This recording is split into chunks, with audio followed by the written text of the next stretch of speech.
මේ ළඟදී යන ලොකුම මාතෘකාවනේ මේ හාමුදුරුවන්ගේ ප්‍රශ්නේ. හැබැයි අර සින්දුවකුත් තියෙන්නේ අර මේ මුල්ලෙක් කියන සින්දුවක් තියෙන්නේ.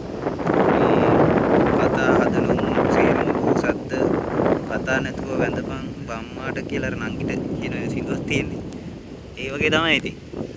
මේ අපි එහෙම මේ සිවුරක් දාගත්ත ස්වාමීන් වහන්සේ කෙනෙක් කියලා තාගදේශ මොහ දුරු කරේ නැත්තම් පුනරබල තමයි ඉතින්නේ.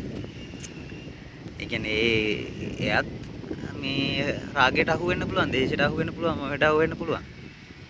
ඒක නිසා හරියට ඉතින් දහම ප්‍රගුණ වෙන්න ඕන. දැන් මට ඩෙන්ටල් එකට ගිහපු වෙලාවක එක මිනිහෙක් අහු වෙලා මේලා කියනවා. ගෑනු මිනිස්සේ අපි මෙහෙම කද බැඳන් ගිහිල්ලා මේ හාමුදුරන්ට දන් දුන්නේ.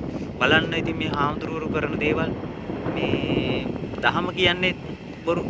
දහම කියන දේ පොඩ්ඩක්වත් දැනගෙනවත් නැහැ.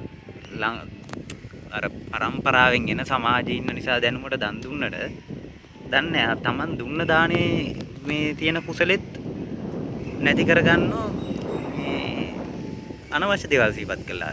අනුවන වෙන්න ඕනේ නෑනේ. තමන් ඒ වෙලාවේ දුන්න නම් ඒ දුන්න දාණයට තමන්ට කුසල සිත ඉපදුනා. නේ? තමන් දුන්න දෙයට පින කරගත්තා. ඒ පින කරගත්තෙන් පස්සේ ඇයි ඒ පින සිහිපත් කරලා ආයේ කුසල සිත් පොදක ගන්න වෙනුවට මොනක්කාර වෙනුවට අර සිද්ධියක් අල්ලගෙන අපරාධේ අපි මෙහෙම කරේ අපි මෙහෙමයි කරේ කියලා දේශ සිත් පොදවගෙන ලෝභ සිත් පොදවගෙන නේ අපරාධි නිකන් අනුවන වෙනවා. අනුවන වෙන්න එපා. නුවණක්කාර වෙන්න ඕන අපි. අපි කරගත්ත කුසලයේ අපිට තියෙනවා. ඒක මේ කරගන්න එපා. ගැටිලා, වේශ කළා, මෙහෙම කරන්න ඕන, අරම කරන්න ඕන. එහෙම කියලා ඉවරලා මේ නිකන් පව් කරව ගන්න එපා. ඔය යට ලොකු ගේම් තියෙන්න පුළුවන්. අපි දන්නේ නැහැ ඔය මොකක්ද ඇත්ත නැත්ද. කරලා වෙන්නත් පුළුවන්, නොකරලා වෙන්නත් පුළුවන්. මේ මම ඇත්තට ඔය ස්ටෝරි හරියට දන්නෙත් නැහැ. මම හොයන්නෙත් නැහැ. අපි ඒවට ફોකස් කරන්න ඕනේ. අපේ වටිනා කාලය අපි නාස්ති කරගන්න ඕනේ.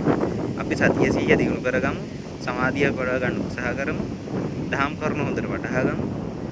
අපි ධර්මයේ දිනන, ප ဋ ාණේ දිනන මේ ලෝකෙ වැඩ කරන හැටි මට නම් මාර ඉන්ටරෙස්ටිං මේවා කොහොමද වෙන්නේ කියලා ඉගෙන ගන්න එක. මගේ හිතේ තියෙන ලොකු අපහසුතා, ලොකු දුර්වලකම් මම සෑහෙන මට අඩු කරගන්න මේ ධහම හේතුණා. මම මේ මෙලෙස ඉන්නවනම් මම මේ සුවයෙන් ඉන්නවනම් මට නිකන් මෙච්චර ගැටීමක් ලොකු අර නිකන් තද බල වේදනාවන් ඉස්සර තිබුණා වගේ නෑ. හොඳට රස්සාව කරගෙන දහම අදහනොත් නෙමෙයි ඉතින් දහම වටහාගෙන දහම තුල හැසිරෙමින් මගේ හිත මම ඔය ද්වේෂයෙන් එක දේවල් වලට යන්න දෙන්නේ නැතුව මිනිසුන්ට සාප කරන්නේ නැතුව නුවණක්කාර විදියට මම ජීවත් වෙන්න උත්සාහ කරනවා. අපි කවුරුත් ඒකනේ කරන්න ඕනනේ. අපි සමාජයේ හරියට නැති හින්දා තමයි මේ ප්‍රශ්න වෙලා තියෙන්නේ. අම්මල තාත්තල උනත් තමන්ගේ ළමයි හරියට හැදුවේ නැත්තම් ඒ ඔය සිද්ධියට දාපු මම හිතන්නේ ඒ ගෑනු ළමයෙක්ගෙත් එන ප්‍රශ්නේ තියෙනවලු. පොඩි ළමයෙක් තමයි. ඉතින් පොඩි ළමයි ඕන තරම් දැන් සවුත් වෙනවා. පොඩි ළමයි සවුත් වෙන්නේ ඇයි? මොකෝ දැන් අහන සින්දුවක්වත් හොඳ සින්දුවක් තියෙනවද? බලන කතා බලන්න කොච්චර කුණුද තියෙන්නේ. ඉතින් ඕවා බල්ල ඉවරලා සමාජයේ පිරිහවල ඉවරලා ඉන්න සිවුරු දාගත්තු එක්කෙනාටම ඇඟිල්ල දික් කරලා හරියන්නේ නැහැ. එයාත් බෝසත් නෙමෙයි. වටහා ගන්න දහම හරියට දහම තුල හැසිරෙන්න. තමන්ගේ ළමයින්ටත් දහම දෙන්න. නේ?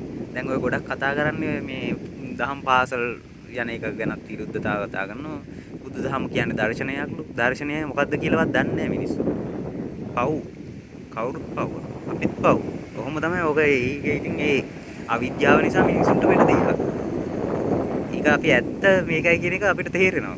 වැටහෙනවා. ඒක නැති කරගන්න අමාරුයි. ඉතින් ඒක නැති කරගන්න නම් ඉතින් අපි දහම තුලම හැසිරෙන්න ඕන. දහම තුලම දිනුවක් දකින්න ඕන. හැමෝටම දරුවන් සරණයි. සුබ දවසක්.